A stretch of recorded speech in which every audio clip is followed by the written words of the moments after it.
The Lord be with you. A reading from the Holy Gospel according to Luke. The two disciples recounted what had taken place on the way and how Jesus was made known to them in the breaking of the bread. While they were still speaking about this, he stood in their midst and said to them, "Peace be with you." But they were startled and terrified and thought that they were seeing a ghost.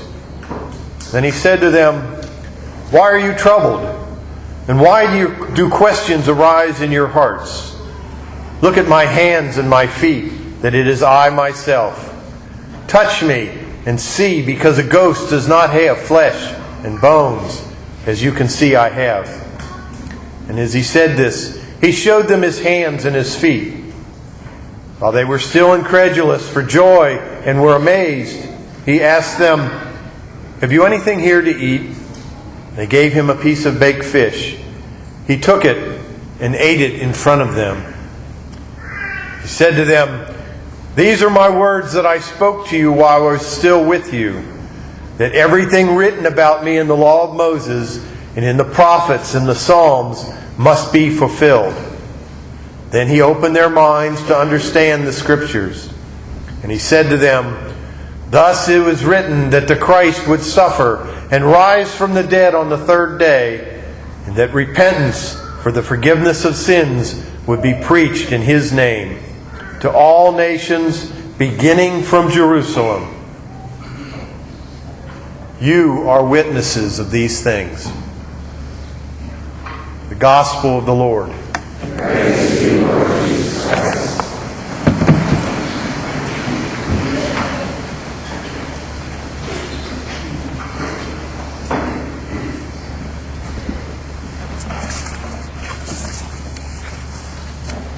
The road to Emmaus.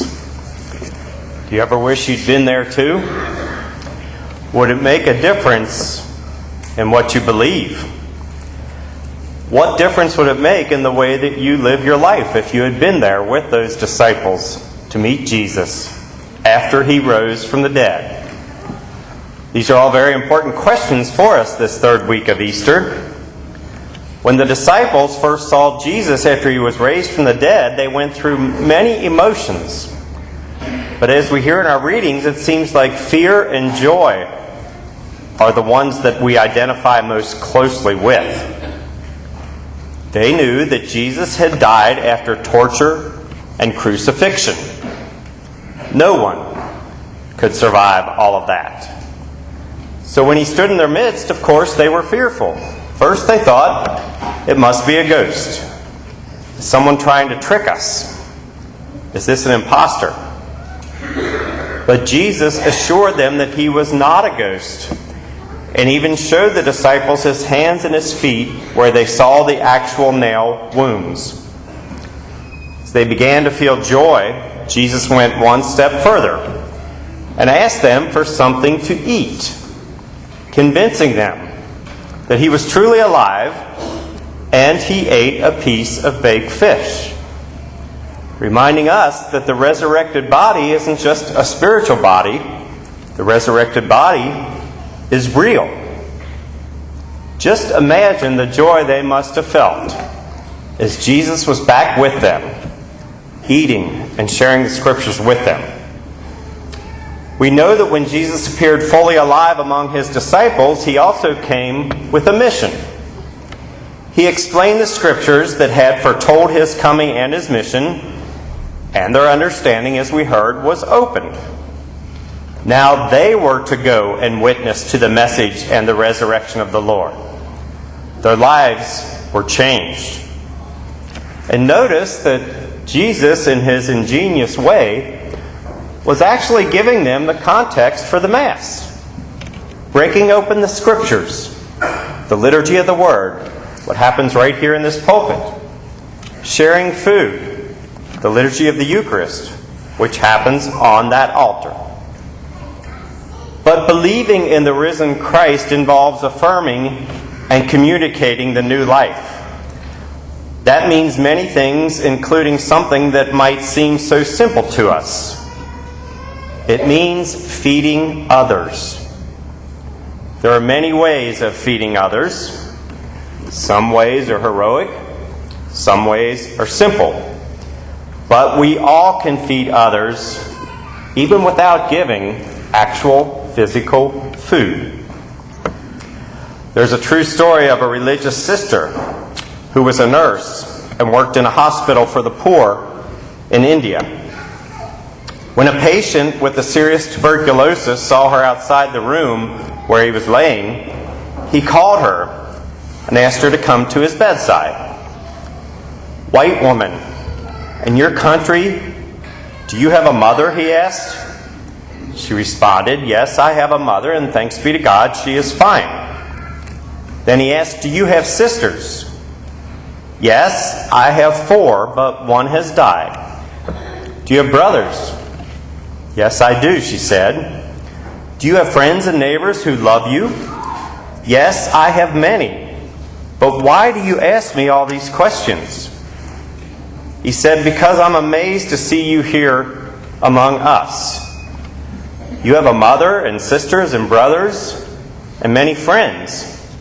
You can live very happily in your own country. Explain to me why, when you have all that, you come here among us to suffer. Tell me, please." Her response was, "Relax. Just relax. This is wearing you down. I'll tell you later who invited me here to care for you." Then she gently gave him a kiss on the forehead. You can guess who invited her to India to care for the poorest of the poor.